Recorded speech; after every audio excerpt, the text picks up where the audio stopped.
हरियाणा कांग्रेस में जिला प्रभारियों की सूची को लेकर प्रदेश प्रभारी दीपक बाबरिया और प्रदेश अध्यक्ष चौधरी उदय भान के बीच विवाद में पूर्व मुख्यमंत्री भूपेंद्र सिंह हुड्डा की एंट्री हुई है। हुड्डा ने कहा कि जिला प्रभारियों की नई सूची नहीं बनी है, सिर्फ उसे अपडेट किया गया। सूची को दीपक बाबरिया ने रद्द नहीं किया है, जरूरत पड़ने पर उनसे बात भी कर लेंगे। साथ ही बुधवार को नई दिल्ली में हुड्डा ने उम्मीद जताई कि हरियाणा कांग्रेस का संगठन जल्दी बन सकता है। उन्होंने हाईकमान से कहा कि राज्य में कांग्रेस का संगठन नहीं बनने से कार्यकर्ताओं में असमंजस की स्थिति है। सुनिए भूपेंद्र हुड्डा ने सूची रद्द होने को लेकर क्या कुछ जानकारी दी। तो विपक्ष के सर प्रदर्शन देखने को मिला, आप भी गए, रोहतक भी, चंडीगढ़ में भी प्रदर्शन हुआ। तो जो आप लोग कहते हैं कि भाई नंबर भले ही कम हो लेकिन विपक्ष है हरियाणा में और वो आवाज उठाएगा, उठा ही रहे हैं। ये तो खैर ये तो कल का जो प्रदर्शन था वो तो पूरे देश में था, जो संविधान के मामले में, डॉक्टर अम्बेडकर के उसके मामले में। सर, मनु भाकर को खेल से जुड़ा हुआ जो अवार्ड है खेल रत्न है वो देने की बात लगातार कहते हुए कांग्रेस के कई नेता सामने आए, लेकिन मनु भाकर ने उन तमाम चीजों पर विराम लगा दिया, ये कहते हुए कि मुझसे ही फॉर्म भरने में कुछ गलती हो गई थी। तो फिर क्या किस तरीके से इस तमाम चीज को आप देखेंगे? क्योंकि तो गलती होगी तो सुधारा जा सकता है, उनको मिलना चाहिए, वो डिजर्व करती है। सर आगे हरियाणा की राजनीति में कांग्रेस का रोल और कांग्रेस की खुद की जो संगठनात्मक चीजें हैं, किस तरह से सीनियर मोस्ट लीडर हैं आप सब, दो बार के सीएम रहे हैं, नेता प्रतिपक्ष रहे हैं, आपको क्या लगता है अब यहाँ से कांग्रेस की जो राह है हरियाणा में किस तरफ जाएगी और उसके लिए क्या चेंजेस करने की जरूरत है? नहीं, कांग्रेस मजबूत है, ऑर्गेनाइजेशन बनाएंगे, कांग्रेस का मजबूत ऑर्गेनाइजेशन बनाएंगे। संगठन अभी वोट शेयर बराबर का है हमारा, लोगों ने से नहीं आ रहे हम। संगठन एक दिख सकता है आने वाले दिनों। हाँ, संगठन बनना चाहिए।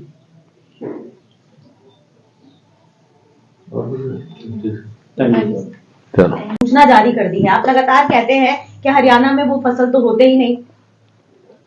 ये पहले जब बने कई दिनों से कह रहे हैं कि हम 24 फसलों पे एमएसपी दे रहे हैं। एमएसपी देने का काम केंद्र सरकार का होता है। ये कह रहे हैं 24 फसल का हरियाणा में दे रहे हैं। 24 फसल मैंने असेंबली में भी कहा था, उनका नाम तो बताओ कौन सी 24 फसल होती है हरियाणा में। जो हो रही है उनको ही नहीं एमएसपी मिल रहा। धान में जो है जैसे 2320 रुपए है एमएसपी, धान में लोगों ने 2100 रुपए बेचा है, कटौती चली है 200 300 रुपए प्रति क्विंटल। और किसी को शक हो तो मंडी में जाके पूछ सकते हैं, किसानों को इकट्ठा करके पूछो किसान क्यों कर रहे हैं। सर, जगदीप डल्लेवाल जी की तबीयत लगातार बिगड़ रही है वहाँ पे और अभी तक कोई पहल हाँ, बड़ा गंभीर वो है और काफी उनकी स्थिति जो है गंभीर बनी हुई है, नाजुक बनी हुई है। सरकार को तुरंत उससे बातचीत करना चाहिए और उसका समाधान करना चाहिए, क्योंकि उनकी जीवन बहुत कीमती है, किसान नेता है वो। हरियाणा सरकार की तरफ से ये बयान आते हैं कि पंजाब में बैठे हैं और पंजाब की सरकार को ये कोशिश करनी चाहिए कि वो अपने किसानों को और खासतौर से पंजाब के किसानों को सेटिस्फाई करें और जो भी इनको देना है पंजाब से दिया जाए। ऐसा है, कोई पंजाब के किसान है या कहीं के भी किसान है, जो उनकी मांग है वो अकेले उनके लिए नहीं है। उनकी मांग है एमएसपी को कानूनी गारंटी दी जाए, लीगल गारंटी मांग रहे हैं, और एमएसपी का भाव जो है C2 फार्मूला प्लस 50% स्वामीनाथन के फार्मूले पे दिया जाए। तो उनकी मांग बिल्कुल वाजिब है, जायज है। खेती को लाभदायक बनाने के लिए ये तो आज नहीं तो कल करना पड़ेगा। सर, ऐसा ही एक बयान हरियाणा के मुख्यमंत्री ने भी दिया है। उन्होंने कहा है कि हिमाचल की सरकार को भी किसानों के बारे में सोचना चाहिए और हरियाणा जिस तरीके से फसलों पर एमएसपी दे रही है वो हिमाचल की सरकार कहाँ दे रही है एमएसपी? खाली जबान से कहने से थोड़ा ही मिलता है। ग्राउंड पे क्या है? कह रहे हो सब कुछ कह रहे हैं, तो केंद्र सरकार भी है, सब ये कह रहे हैं भाई बिल्कुल ठीक है, एमएसपी किसानों को मिल रही है, लेकिन कहाँ मिल रही है? इंटरनल रिपोर्ट पर सर काफी चर्चा हुई और नंदलाल साहब ने भी एक प्रेस कॉन्फ्रेंस करके पूरा तथ्यात्मक चीजों को हुआ। उदयभान साहब भी दिल्ली आए थे, उदयभान साहब जो प्रदेश अध्यक्ष हैं, आप भी नेता प्रतिपक्ष थे पूरे चुनाव में। आखिरकार क्या गलत गया था और क्या रीजन लगा कांग्रेस के उस प्रदर्शन का जिससे ज्यादा? अभी रिपोर्ट आने दो, फिर बताऊंगा सारी आप।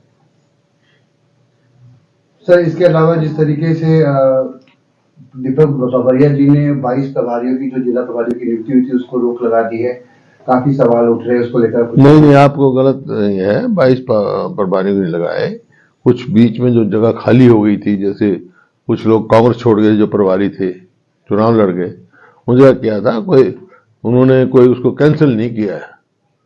उनको कोई बात डिस्कस करनी है कर लेंगे।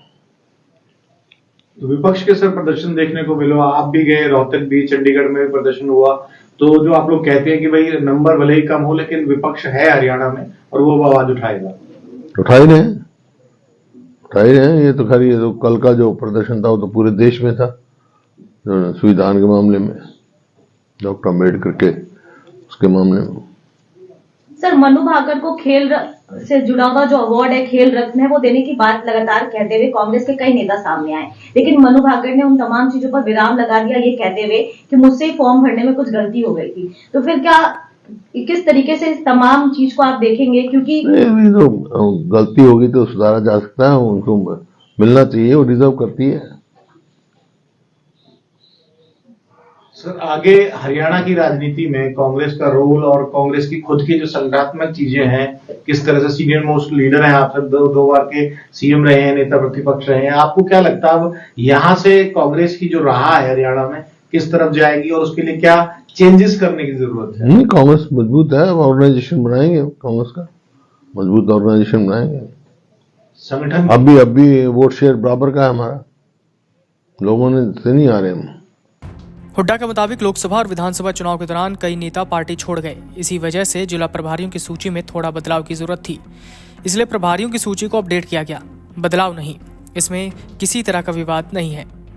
दरअसल 18 दिसंबर को प्रदेश कांग्रेस अध्यक्ष उदय भान ने जिला प्रभारियों की सूची जारी की थी। इसमें हिसार, कुरुक्षेत्र, नूंह, पलवल, पंचकूला, रोहतक और रेवाड़ी के प्रभारी बदले गए थे। साथ ही 6 विधायक, 14 पूर्व विधायक और पूर्व मंत्रियों को जिला प्रभारी की जिम्मेदारी सौंपी गई। हालांकि एक सप्ताह के अंदर ही 24 दिसंबर को प्रदेश प्रभारी दीपक बाबरिया ने सूची पर चर्चा नहीं होने का बयान देकर रोक लगा दी थी। इसी के बाद से दोनों के बीच विवाद और गहरा गया। इस मामले पर हरियाणा कांग्रेस प्रभारी दीपक बाबरिया ने कहा कि गुटबाजी की कोई बात नहीं, जिला प्रभारियों की सूची बनाने से पहले और अधिक विचार विमर्श की जरूरत थी, इसलिए इसे रोका गया है।